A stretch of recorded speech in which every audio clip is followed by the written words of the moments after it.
Islamic tradition is in Genesis 1:29, which says we are to eat plants. Right. Climatologists and meteorologists from the Okay. United Nations recommend, yeah, a vegan diet to combat global warming because animal agriculture and fossil fuel industries are the two main causes of global warming. Plus, if you believe in all loving creator, then of course you would be a vegan because being anything else would not be loving towards the other creatures. That's true.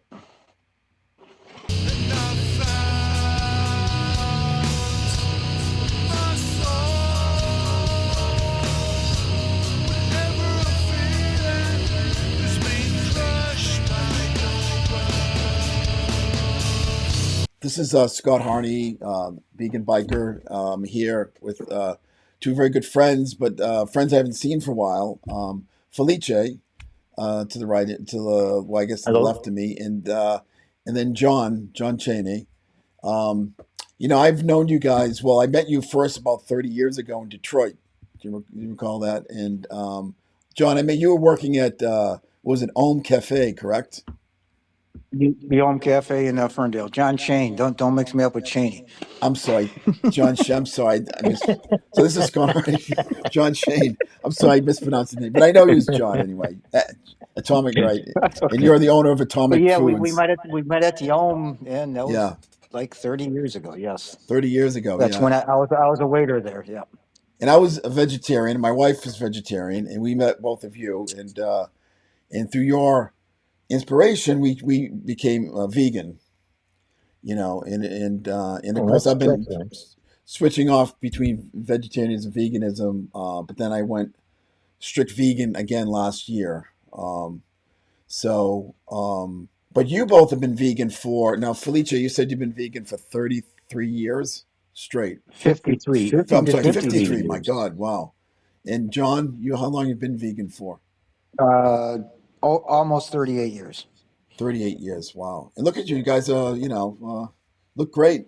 And so it's a myth that we need animal protein or Protein, animal yeah, products to that's a live. gigantic myth put out by Absolute the myth. animal foods industries, of course. Um, Now, Felice, when I first met you, you had some interesting, your whole movement from like the social justice to veganism, was interesting. What actually prompted you to become fully vegan? Well, I remember actually it was going to church and hearing the priest talk about suffering and thou shalt not kill. I'm thinking, well, gee whiz, my family, we eat killed animals all the time, so it didn't make sense to me, until I Right, began questioning that, right, and I got some flack from my family and my relatives, but then it just began making sense. Like, wow, I am causing oppression, suffering, and death to all these creatures in order to eat this animal food. So I'm going to stop. I don't want to be the cause of that.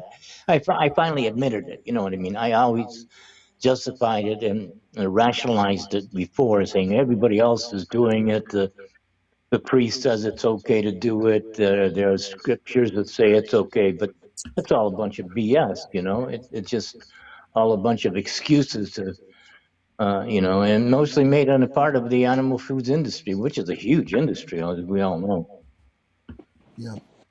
And John, now you also have been vegan for a number of years, and I think Felicia played a very big role in your veganism, correct? Why don't you tell us a little bit about your journey to veganism? Oh, absolutely. Well, it actually started when I was, as I mentioned earlier, in first grade in my Catholic religion class. Similar to Felice's experiences, I saw that thou shalt not kill. And in the religion class in first grade, they talked about how God loved all creatures and how we're supposed to love all creatures. And so I asked a nun, because even in first grade, I found it very strange that we ate animals. I said, if God loves all creatures, why are we eating them? Later, and told me that it was a necessary evil, and I I accepted that. I thought there was something magical in meat that we needed to survive. So I thought, well, that if I guess we have to eat meat.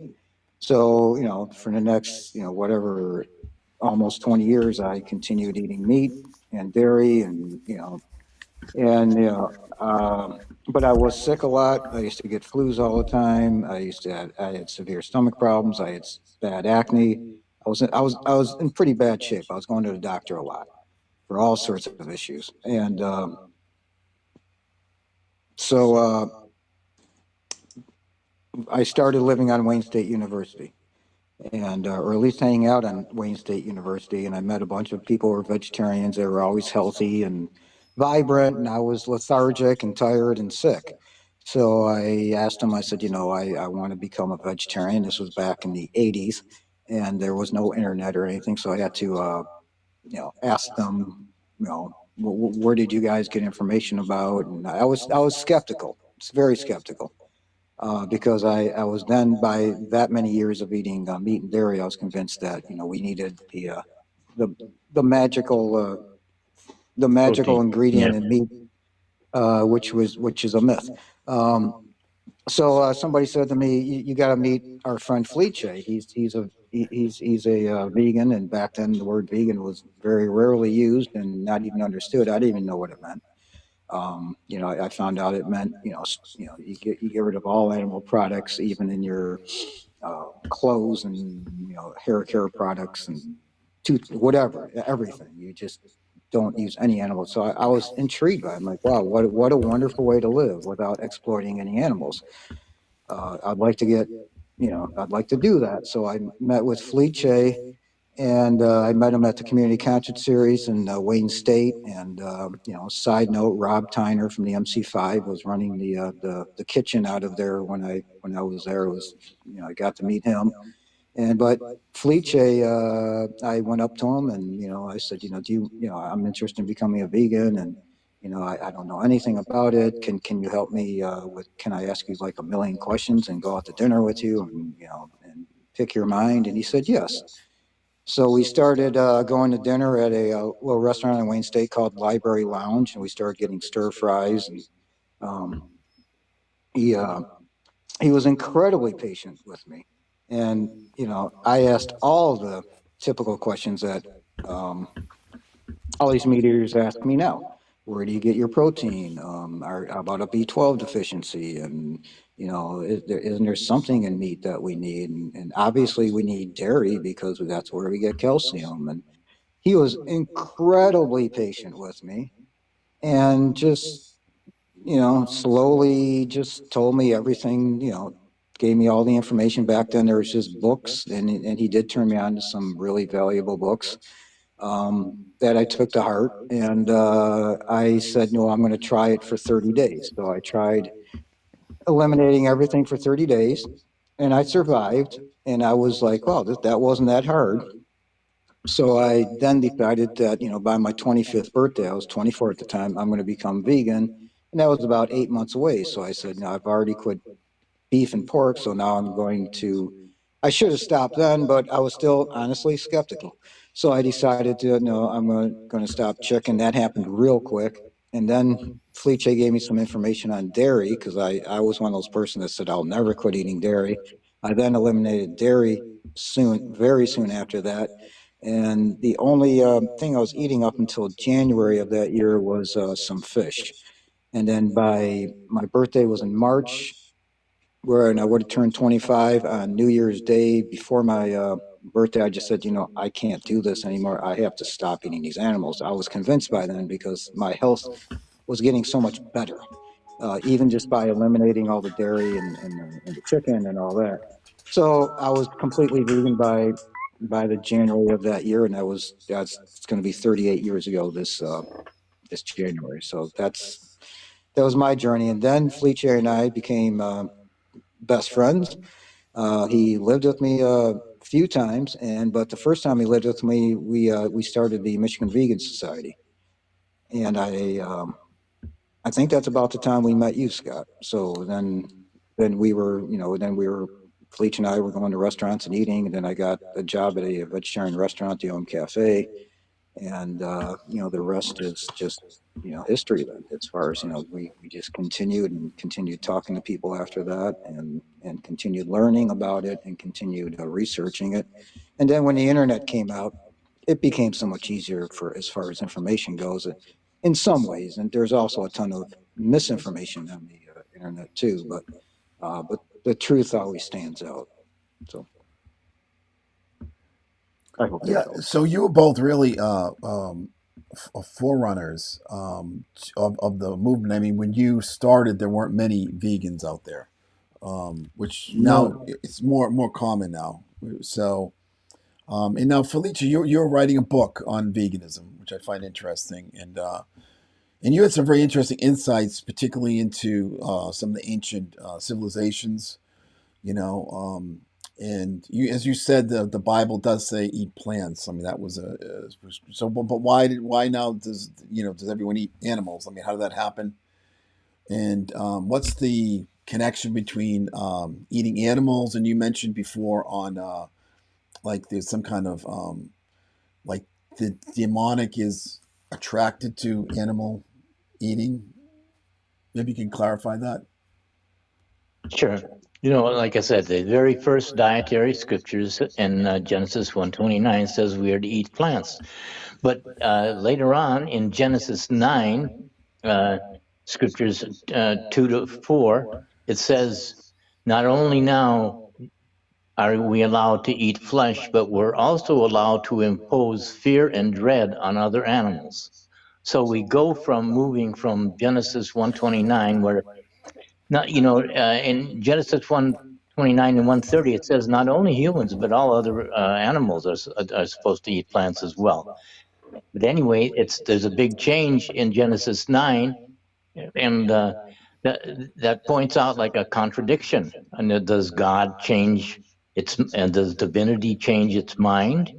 We have Moses, a prophet, telling us one thing, and then all of a sudden somebody else is saying that he said something different. The divine does not change its mind. It's corrupt humans who change the scriptures, and of course the scriptures have been falsified, just like in the case of Jesus.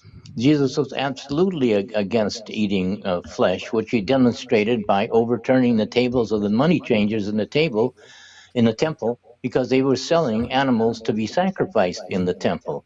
He came to fulfill, not destroy, the original dietary scripture in Genesis 129. We have this nonsense about he died for our sins, and nonsense.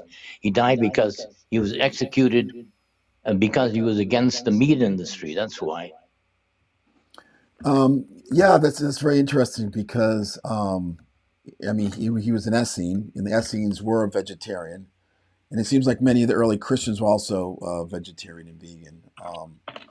The Cathars were obviously a vegetarian society. So, was there ever a society, pre-Christian that was primarily vegan or vegetarian? Yeah, the Oh Essenes. well, Yeah, before yeah. like the Essenes, but you also have the maybe the Vedic civilizations. So, Well, go ahead. there were a number of them. Yeah. The Pelestogens, right? I'm not even pronouncing that correctly, but there were a number of vegan groups who, people who understood that we're not supposed to harm or, oppress, enslave, or slaughter other creatures. It's just a moral thing, because anybody who eats animal food is automatically, even if you're just eating like dairy, they kill the male calves in dairy farms because they're not going to be producing milk.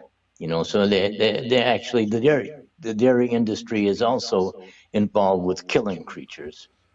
So it's just moral common sense not to eat any animal foods or not to support the oppression, enslavement, and slaughter of other animals so we can eat animal foods. Mhm. I find it interesting just talking spiritually. So I spent a lot of time in the Middle East, but a lot of the Middle East occultists, when you really get to talk to them, get to know them, these are like the Sufis and all that. A lot of them, especially when they're doing a magical working, they won't eat any. They can't eat any animal product at all. And their theory is if you eat an animal product and you're traveling in the spiritual realms, like maybe the astral plane, you appear as an animal because it's the Yeah, vibration. And I think yeah, you that's get what really, reincarnated. yeah. So in other words, I think that's what really drew me to veganism when I was, well, vegetarianism at the time when I was in high school. Swami Satchidananda, you remember him? Beyond Words. Oh yeah. So I was in high school. I read that, and it really affected me because it was the first time I actually come across the concept of the food that you eat creates a certain vibration. And I remember him. It was beautiful how he said that. If you're a vegetarian, animals can sense your vibration and they'll come toward you. And I found that's true. And you can always tell a heavy meat eater because they have that heavy sort of animal vibe with them. And it takes a lot of time to clean out. So, but I think spiritually, if you agree, there's practically every spiritual path, maybe the Tibetans are the exception. They require a vegetarian diet, right? Well, that would make sense because everything is vibration. Right. Eating, I mean, death is, Yep. slaughter and killing is a low vibration. To reach nirvana is like a lot of the yogis say, you can't eat meat. It lowers your vibration. So you want to raise your vibration as much as possible. So there's everything is, vibration. So if you are eating meat, you can still meditate and all this, whatever, but you're going to advance quicker spiritually by having a strict, clean diet. It's a Right. higher vibration. Right. And I would say most spiritual teachers do advocate this, right? But then you get the Some do, opposite, but yeah, some right? don't. Some don't. You're right. It's true. You go into the Wicca movement, the witchcraft movement. They're all about eating meat and Yeah. doing whatever. And sometimes you can see the fruits of them because they're always fighting and they're not a very peaceful group. Uh, and then you get the what do you call it? The opposite of the Vedic vegetarian civilization was like the Aztec, which was not only the eating meat but they were sacrificing humans. But I feel like now the United States is almost becoming like that. We got the keto diet, so this is promoted by the mainstream press is like basically eating meat only practically, right, to lose weight and to look good or whatever that means. And you get these mass sacrifices happening, people get genocides happening in Palestine, war machine killing people. So I want to get your ideas of like we seem like we're moving in the wrong direction as a culture. How do we change that? So I'd like to hear your opinions. Felice, do you want to take that or? I mean, Well, like I said, the very first dietary scripture says we're to eat plants. Now, the only way that you can defy that is if you say that divinity changed its mind. If you believe that God is omniscient and all knowing, then God does not change its mind. It's humans who have made the changes to the scriptures. So that said if the first scripture said we were able to eat meat, well, that would be a whole different thing. But it doesn't. It says we are to eat plants only. So that's like a gigantic statement, and anything that contradicts that should be seen as evil. right. And And of then course, if you want me to add something, sure. how Yeah, can by we all change means. that? Was your question? Um, I would say that we just be an example and be compassionate about where people are and understand that they have cultural and all sorts of information that's false, and it's sometimes very hard to get through. So when I first became vegan, I was very in your face, and I was, uh, I thought, why isn't everyone vegan? And I was angry. I was an angry vegan, and I see a lot of that today, and that's not helping. That's actually incredibly counterproductive, in It's my not opinion. helpful. Yeah. Yeah. So I It is started. counterproductive, and Yeah. we're conditioned. We're conditioned by the schools and by our religions to not be vegan. So that's Oh, that's a lot of absolutely. conditioning. So Yeah, that's a lot of problem with a lot of people who think, well, but it's okay in the Bible, or it's okay with my religion, or this it's tradition. This is how our family ate, and this and that. But I find that over the years, I mean, Fleach and I have helped hundreds of people switch to a vegan diet, and it's generally from how he approached it with me, gentle, compassionate, and meeting me where I'm at, and made me confident to move forward with it. And unfortunately, a lot of people don't care about the animals, so I had to Yeah. um, address it as far as like your health. And actually, that's how I thought it was horrible eating animals, but my health was bad, and that was one of the reasons I started becoming a vegetarian or a vegan. So I try to just meet people where they're at, and then I find that people come up to me and ask me questions, and they ask me, you're a vegan, so what should I do and what should I buy? Is it hard? This and that, So I take the time and explain stuff to them. But I've been kicked out of vegetarian and vegan groups on Facebook just because I tell people to learn and take your time.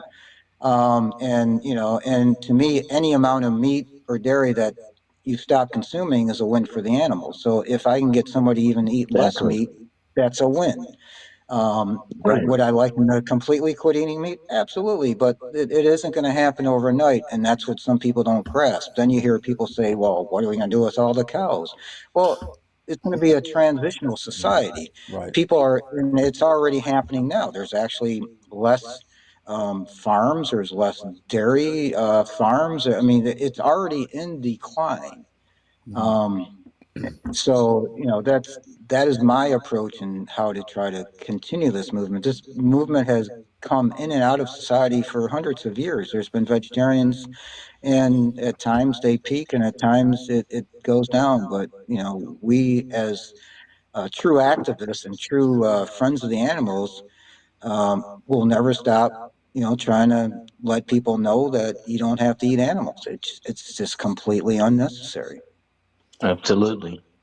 Now, Felice, you said something 30 years ago that always stuck with me. You said that you were involved in sort of social justice and activism, um, and and your point was, how can you be involved in social justice and activism if you're still eating meat, right? Maybe you can Or, elaborate on or that a bit. yeah, or environmentalism. Right, environmentalism, true. Hmm. Right. Yeah. Right. Right. Because if you're eating animal foods, you're supporting the oppression, enslavement, and the slaughter of other creatures. And loving your neighbor as yourself, we should see other creatures as our neighbors as well, not just humans. Well, that's the folly of the word called speciesism. Not the it's not the word isn't folly. The word is has to do with humans believing they're above other creatures. So one of the falsest scriptures that we have is in Genesis 1:26 to 28, which says that humans have the right to subdue the earth and and have dominion over other creatures. That's absolute nonsense. And that false scripture was put there by cattle raisers particularly to counter Genesis 1:29, which says we are to eat plants only. That scripture was put there saying, well, we can subdue the earth and dominate, so that means we can eat flesh and do what we want to the animals. No, absolutely not. It does not really contradict that. We should listen to that. We are to eat plants only and stick with that. Wow. Just to add another thing, another something that stuck with me that Felice told me probably years ago, 2 decades ago, um, was go on, go on. I'll get it together in a second. But yeah, go on. So, I'm passing. yeah, no problem. My thoughts are confused. I don't want to. Go ahead. Yeah, so yeah, social justice. One second. Can Yeah, I add so one more thing here? Can I add no, one more absolutely. thing? Yeah. Mhm. Yeah. Okay. In the Central and South America, one of the avatars there, the is said to have said that to condemn animal sacrifice is to condemn human sacrifices, right, of the Aztecs. Right. But then when I lived in South America for a while, it turns out that he actually condemned all sacrifices, including of animals. Who was And that? but yeah, let's see that it's really a cool name. One of their The most deities? famous avatar of Central and South America. What's that guy's name? Shit, I forgot it right now. Quetzalcoatl?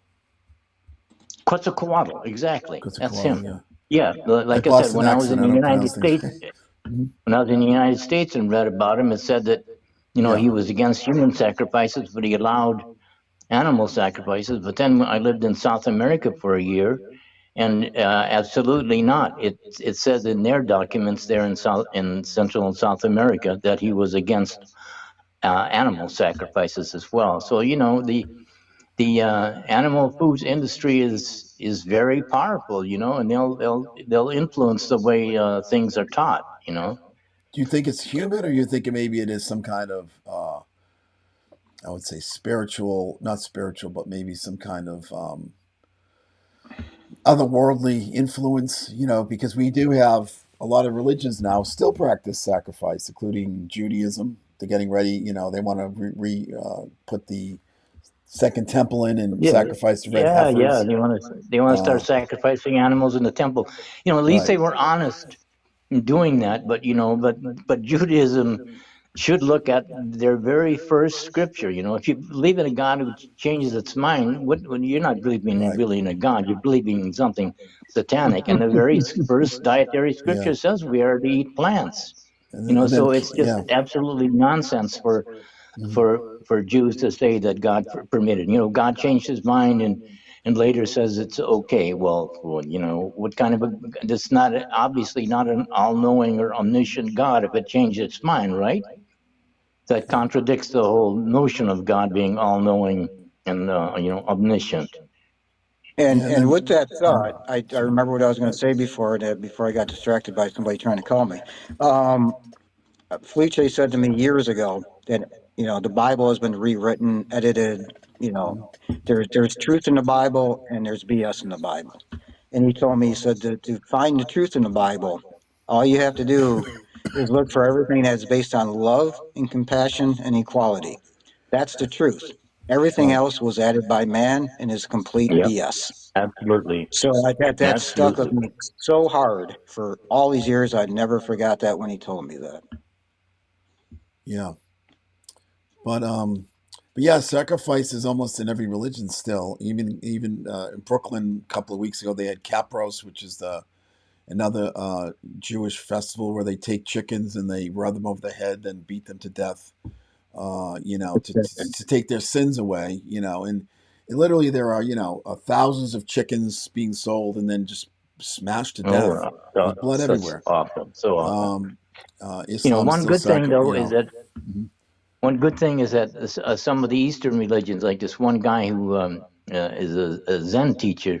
Mhm. No, he was a Buddhist, and he said, "Well, if Buddha said, 'May all creatures be happy,' obviously I became a vegan." He says, "Because if I'm eating creatures, they're obviously not very happy, being oppressed and slaughtered in Right. order for him to be eaten." So this is so it was really cool to see a Buddhist saying that. Yeah. I think a good rule of thumb, if some deity requires you to sacrifice something, you probably want to leave the room. Question that deity. Walk Yeah, away. it's you know. demonic, Right. right? It's Right. demonic to do that. Yep. Exactly. So, and you mentioned this before that the meat eating actually does attract demonic entities, correct? And the smell of burnt Well, yeah, flesh. and it's that, and Hmm. people who eat animal foods are succumbing to the demonic influence because if they weren't, they would want to be all loving towards all creatures. That's a logical thing, right? We say God is all loving, and so if God is all loving, aren't we supposed to imitate our Creator? Well, we're not doing that if we eat animal foods. And that goes back to vibration. How negativity is attracted to negativity. Right. Yep, So absolutely. if your energy is negative and your vibration is low, you attract negative things. Hmm. So, what do you both think of the growth of keto, which is sort of like an sort of growth out of the Atkins diet, which is basically a meat based diet. Even my son thinks it's the greatest thing. You know, where you're basically eating only animal products. You know, with a I, few yeah, vegetables I thrown had in. two people I knew very well that both died from a keto diet. One person was somebody that always told me how awful it was that I was vegan and I'm going to get sick, and he couldn't believe I was vegan for so long. He thought I was cheating. I'm just like, why would I cheat? You know. But he went on a keto diet. He told me how great he felt for a couple months, and then he died of colon cancer. Yeah, And then I had somebody who was in my family as well, who originally it was originally called the Atkins diet, and then she went on the Atkins diet, and then she continued with the keto diet when they changed it, but she it destroyed her kidneys. She was on yeah, dialysis, and it took her out. And those are just two people I know that went on the keto diet. yeah. I don't know anyone that did it successfully, and I hear a lot of people obviously start getting real sick and they stop doing it.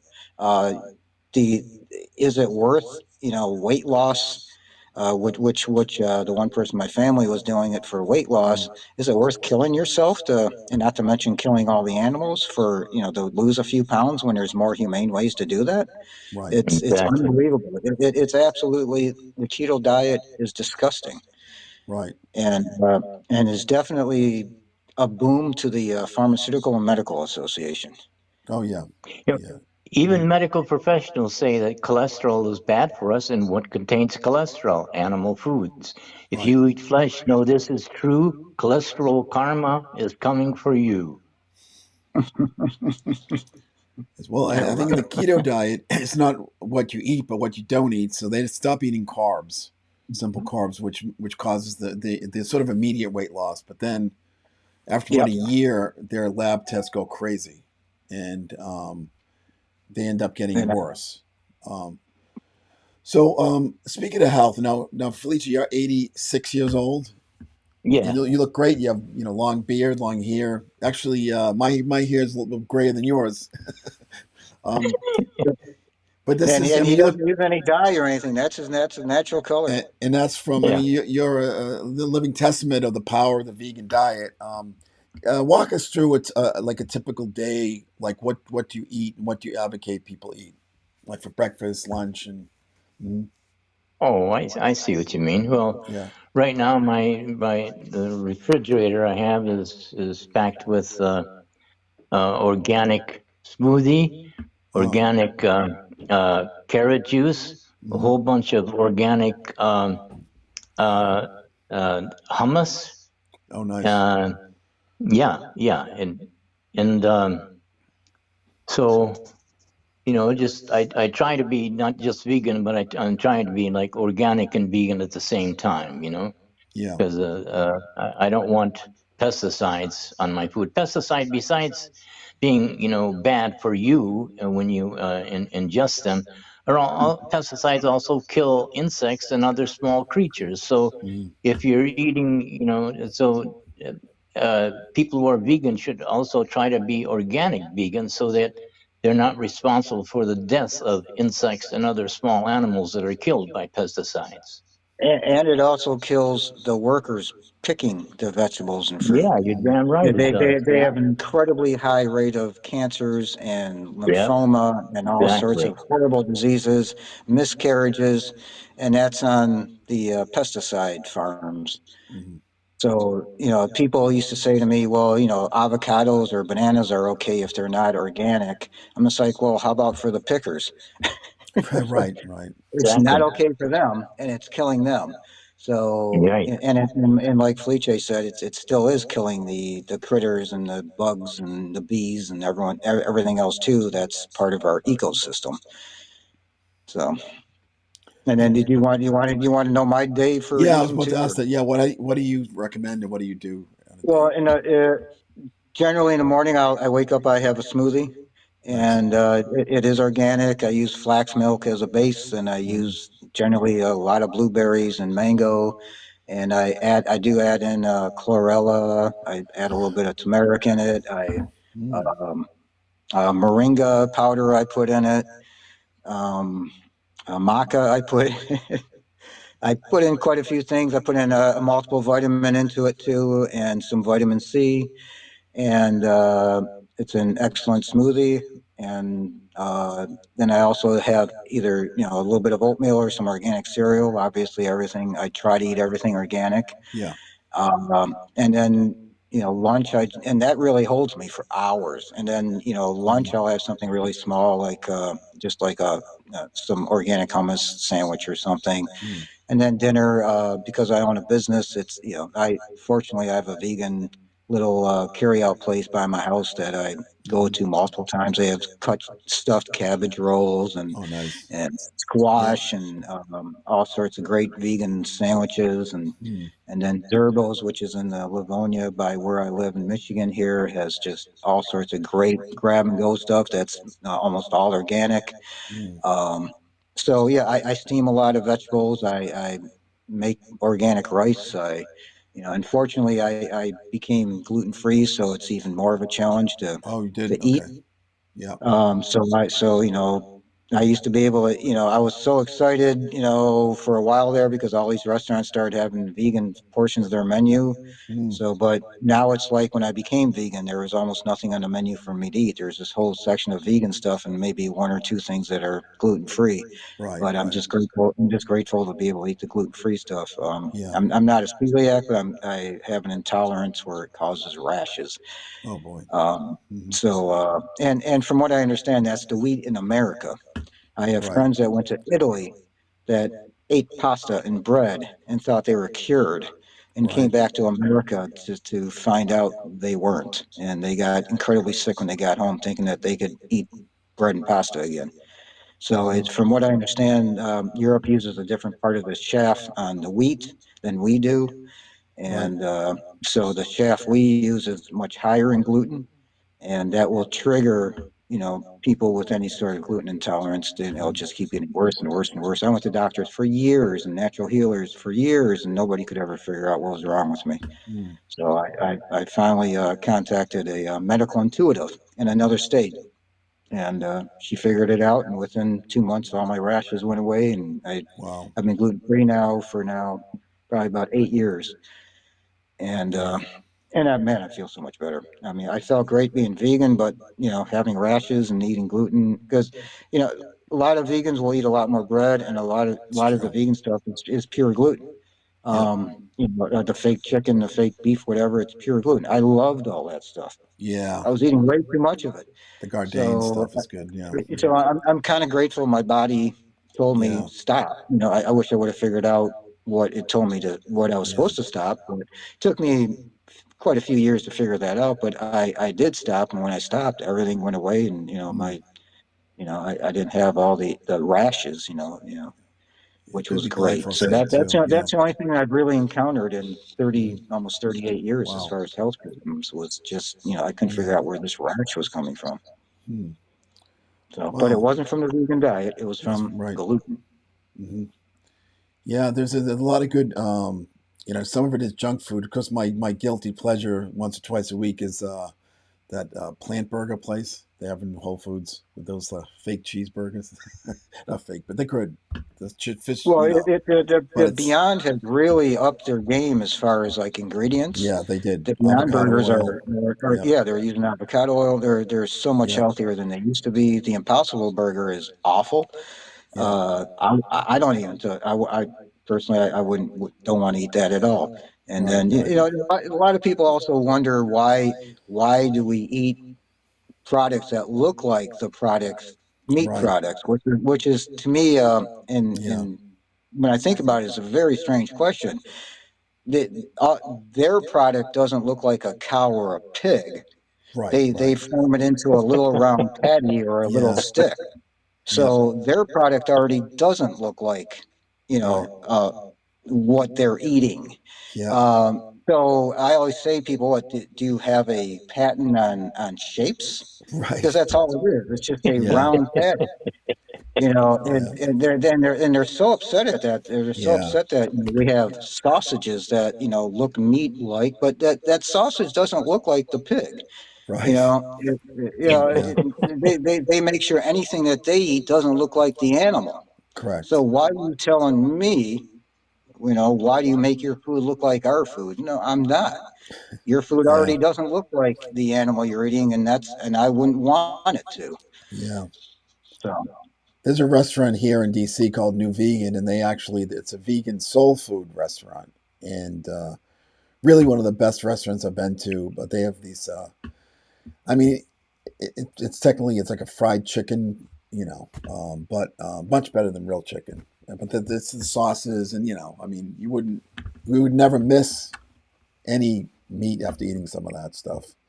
They have oh, so, I mean, it's just I never have ever since I yeah, quit eating meat. I've No, never, and people, absolutely not. yeah, Absolutely not. yep. I mean, I it's was I was told one time, like by this person who knew I was vegan. I said, "Oh, I bet you would love a delicious steak." And I said, right, "My God, I'm absolutely repulsed by even the right, notion." You know, yep, yep. yeah, And people, and for the first few years I was vegan, people always, oh, don't you crave this? Don't you crave yeah, that? exactly, And honestly, for the first few months, I absolutely did.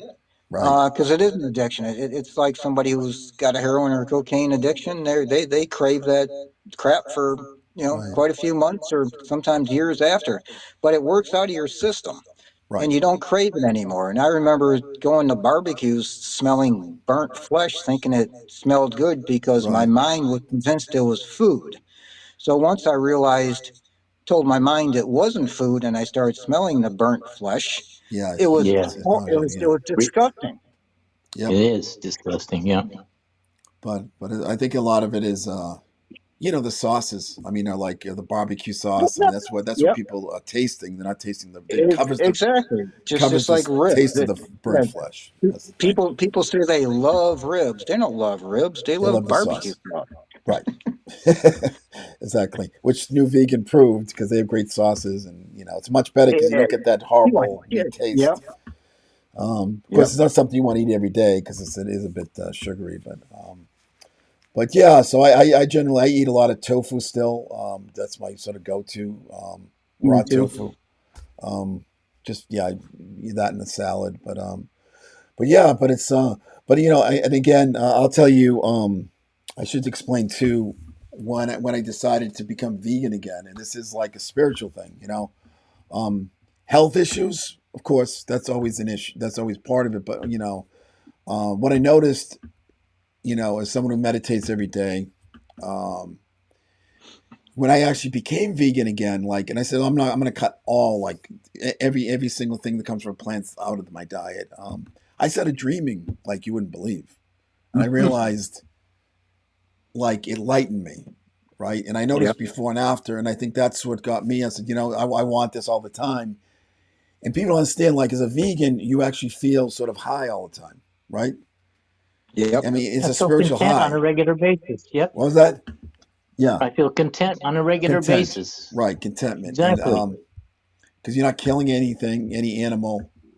You're living without that karma of the dead animal. And plus, the vibration is pure. So I was having these crazy dreams, very spiritual dreams. And I said, I got to keep this up. And I noticed, I mean, and that's one of the reasons why I actually, and it's hard sometimes, especially when I'm out working, because, a lot of times you go in restaurants like a diner, I'll be with friends or something, and there's absolutely nothing on the menu. I said, well, I'll have a grilled cheese. Well, I don't eat grilled cheese. What do you do? So I have a coffee, and I bring my own, non-dairy creamer that I put in. But I mean, you know, but it's worth it because you do have this Yes, it vibration. is. Um, Yep, absolutely. and I realize that spiritual practices are much easier when you're vegan. And I feel like you know, so that's all. I totally agree. Yeah, it absolutely is. I It's agree with that too. I Yeah, remember the first time that I tried veganism, I said, well, okay, I'll try it for like 5 days and see what happens. right, So I tried it for 5 days and then I realized one thing that, wow, I don't seem to have the depressions right, cycles yeah, that I had before. And then I, made the connection. Well, if I'm supporting animals being enslaved and slaughtered and oppressed in order to eat animal foods. Don't I deserve that karma? That's where that depression was coming from. Right. Bad foods lead to bad moods. It's just logical karma. And I think that was also when Swami Satyananda's book way back when. Um, when you eat an animal, you're eating that fear, you're eating that Yep, adrenaline, you're exactly. eating, and that stays with you. And I think that a lot of people who are depressed, I think they're that is part of their problem. I mean, you're eating the Yep. fear of an animal, you're eating their at some point karma. It's not spiritually beneficial. I think it was Sri was it Swami I'm sorry, Goswami Kriyananda. He was a teacher actually out of Chicago, but he would say that if you really want to if you're living an experience you want to like implant it in your body, right? He said eat meat because that will do it. It connects you to the sort of physical realm. But if you want to be spiritual and be ethereal and not be sort of in the spiritual realm, then become vegan. And that was it. So Oh, yeah, so you have good. all these people who are, enmeshing themselves in the karma of the animals, enmeshing themselves in the karma of the world. But a way to disengage, I believe, is vegan. And Can, Absolutely. can, yeah, can I, you're in New York, right? no, right now I'm in Or are you in Philly? Virginia. Okay. Yeah, Well, yeah, yeah, are you familiar with KRS-One from Boogie Down Productions, the rapper? yeah, yeah, yeah, yeah. Okay. Did you ever hear his song Beef? No, I've not, Okay. but I will play it. Back in the KRS early One. 80s or 90s, he put out a song that Uh called Beef, and it was absolutely everything that we're talking about. huh. And part of the lyrics is, I have it right here. Here it is. And here it is. The cow doesn't grow fast enough for man, so through his greed, he makes a faster plan. He has drugs to make the cow grow quicker. Through the stress, the cow gets sicker. 21 different drugs are pumped into the cow in one big lump. So just before it dies, it cries in a slaughterhouse full of germs and flies. Off with the head, they pack it, drain it, and cart it. And there it is in your local supermarket. Red and bloody, a corpse neatly packed. And you wonder about heart attacks? Come on now, man, let's be real. You are what you eat, is the way I feel, but the Food and Drug Administration will tell you meat is a perfect combination. See, the cows live under fear and stress, trying to think what's going to happen next. Fear and stress become part of you in your cells and blood. This is true. So when the cow is killed, believe it, you preserve those cells, you freeze it, thaw it out with the blood and season it. Then you sit down and begin eating it. In your body, its structure becomes your structure, all the fear and stress of another. Any drug is addictive by any name, even drugs and meat, they are the same. The FDA has America strung out on drugs and beef, no doubt.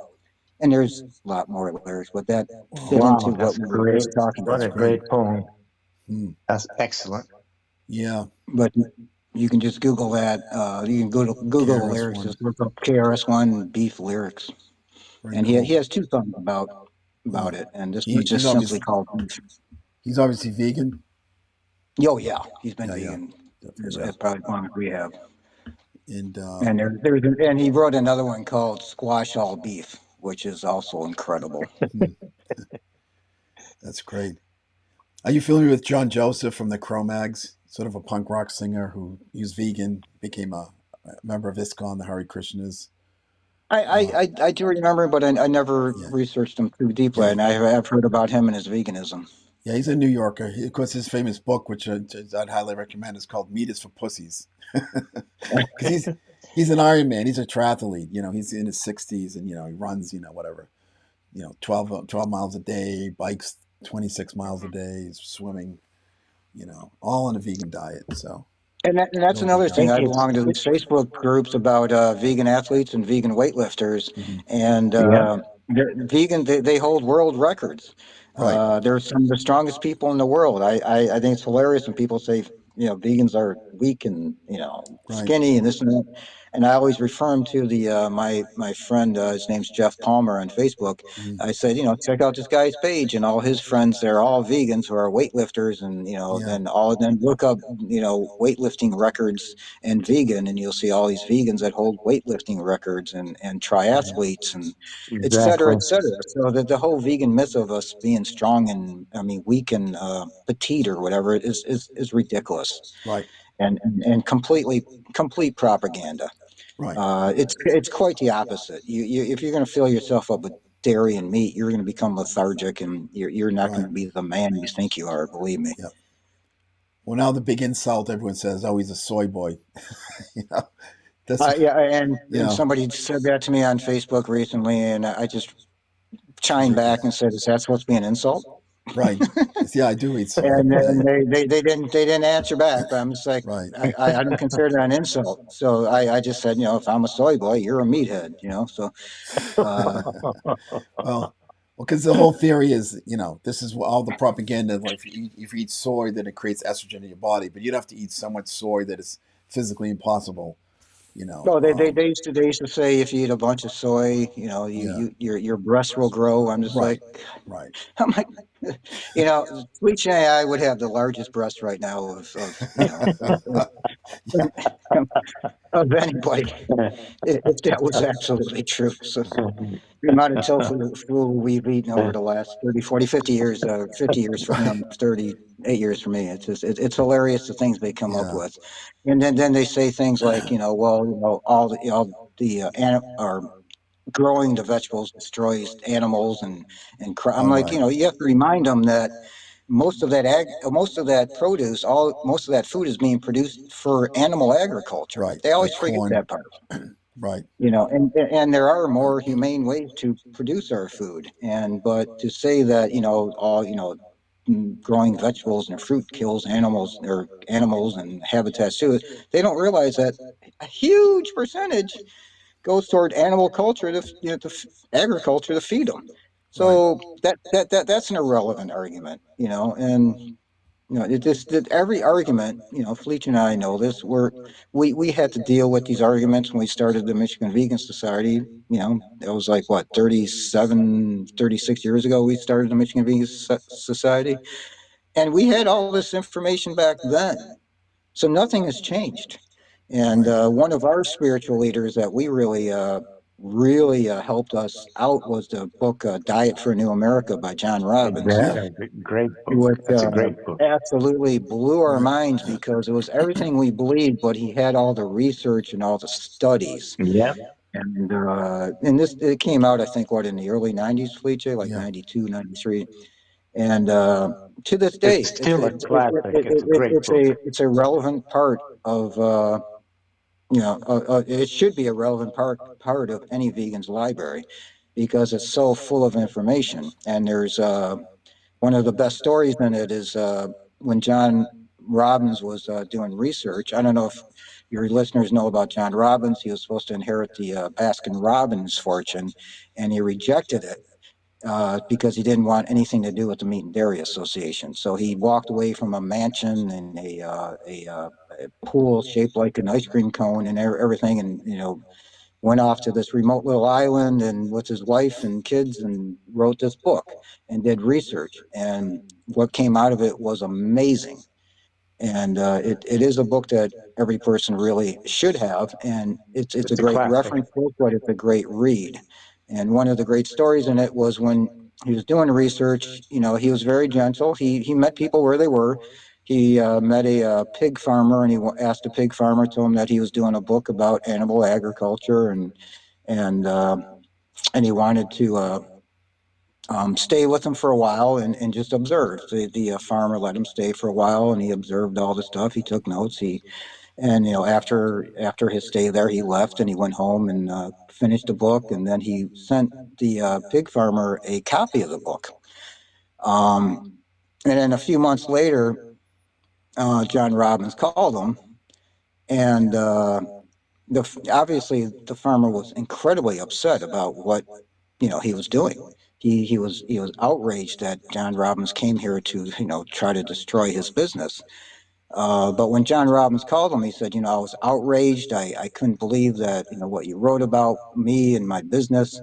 I'm paraphrasing, obviously. So but he said, I read the book. And he said, I was so moved. This guy sold his pig farm. Yeah. And did he Great sell it? story. No, he actually kept it. I apologize. He kept it, but he got rid of most of the pigs. He didn't. He stopped slaughtering, and he created a pig petting Oh zoo, and wow.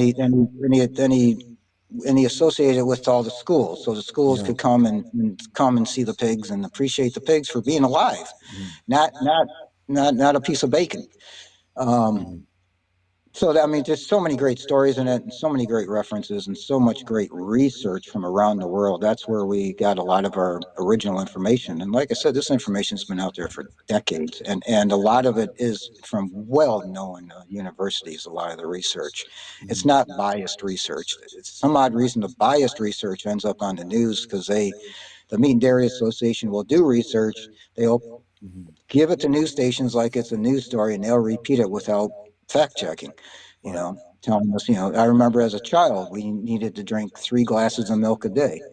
Yep. That ended up being a disaster.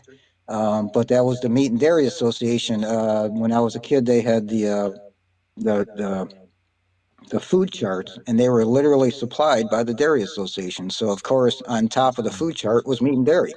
Right. So that's what you're supposed to eat most of. So that was the beginning of the propaganda when I was going to grade school in the early '60s. I don't know if they had those charts when Felice was in grade school, but they did when I was, and so that made us John. all think, well, that this must be the healthiest stuff, and vegetables and fruit were at the bottom. Right. John, I'm relative to that. I got hooked on milk when I heard that the milk was so healthy for you. So I remember thinking I'm going to drink as much milk as I can, and so I did while I was a freshman in college. And I just farted my brains out because of all the gas that the dairy produced. I just farted and farted and farted and farted, and finally I realized, my God, it's the fucking milk that's doing that. Good times. Yep. Not meant for human consumption. Exactly. You know, But I always tell people it's the absolute perfect food for baby cows. for baby cows, right? Yeah. So, but so Not your mom, not your milk. yeah. Yeah. Um, so Felice, when is your book coming out? Oh, the I haven't actually put it together as such. I just been putting most of the information on Facebook. You Um, have okay. Oh, Facebook. So what is your? I'll have to become friends with them. How do people reach out to you if they want information or through Facebook? yeah, Okay. that's fine. Under okay, I'll put your information then in the information. And John, but you still have that information that organization though, right? That so if someone The wants to Michigan Vegan Society? yeah, No, it disbanded this band, okay. back in the '90s because Right. we literally no one knew what the word vegan meant. We kept doing environmental shows and Hmm. different events, but Right. we spent most of our time explaining what the word vegan meant, and everyone just Hmm. shook their head. And so, I mean, we probably had 15, 20 people that joined our organization. And it was pretty much a full-time job, so it was really hard. Yeah. So we had to just, we had to, I just never refiled for it, so it Yeah. went away. And then fortunately, was the Michigan, not the Michigan Vegan Society, whatever what they were called before that. Soon after that, another vegan vegetarian society, Sure. when the internet came about with Jim Cochran. You remember Jim Felice, and Yeah. he started that group, and then now it's what is it? What is the Michigan Vegan? I think it's not the Michigan Vegan Society. I forget the name of it, but they took it over and they did a great job, and they have tons of members. And VegMish, Hmm. VEGMICH, That's good. Yeah. VegMish. Um, they do a great job. I love them, and I'm a member of them, and Yeah.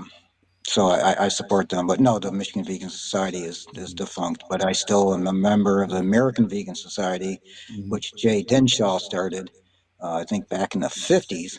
And he was one of my inspirations to start the Michigan Vegan Society. And I talked to him frequently on the phone when we were starting it. And one of the things he told me was, do not use that word vegan because you won't, nobody knows what it is. And this was back in the mid 80s. Yeah. And I was arrogant. And I said, well, that's what I want. So I'm going to use the Right. word vegan. And you know what? He was right. So he was right. I probably should have just called it the Michigan Vegetarian Society or something, Yeah. because that wouldn't have had to spend half our time explaining the word. But nonetheless, we met a lot of people, we made a lot of contacts, and we did make a lot of people think. And we remained active in the following groups as well. And I continued doing outreach and doing tabling for animal rights and veganism even at bars back in the 80s. So Yeah. bars would let me set up pamphlet tables, and we would do that, and we would do that anywhere anyone would let us. I mean, that was, so we constantly talked to people. And Felice is like, the forebearer or the founder of veganism in Michigan. Yeah. um, and Well, about he that, you're influenced, right in there, John. well, you influenced me, and Felice and I guess influenced you, Scott. So it's just and that's just a small little circle right here. Yeah. I know so many other people that constantly are still a vegan, and from 10, 15, 20 years ago, from when they asked me originally about, what's this all about, and I think killing animals is horrible, but I thought we needed to eat them. And so you just have to be patient with people, as circling back to where we started earlier. Yeah, So yeah. Yeah, don't never hate people. Just you can hate non-vegan take the actions, pen. but don't hate Yeah. Of course. non-vegans. I don't hate anybody. I hate vegans. I hate actions that hurt animals, but I don't hate the people who do that. Yeah. Because I was that way one time myself. Yeah. If I As hadn't was I. come across people like you and others, to influence me in a better way, that's just the way it is. Yeah. I think the positive thing, there's a lot of young people who are turning to veganism. A lot of the millennials, they call them, a lot, so it's good that, people like you are sort of out there, spreading the message. And so unfortunately, some of them don't continue. I had a couple of neighbors who both their daughters were vegan, and they ended up getting sick, but I think they just weren't doing it right. And whenever that So happens, I ask yeah. them, and 99% of the time they're eating just salads, or they Right. have no knowledge of nutrition. Mhm. Not that they were getting it before, but they started. You can't just live on salads. Right. And I have a certificate in plant-based nutrition from Mhm. Cornell University, and Oh wow.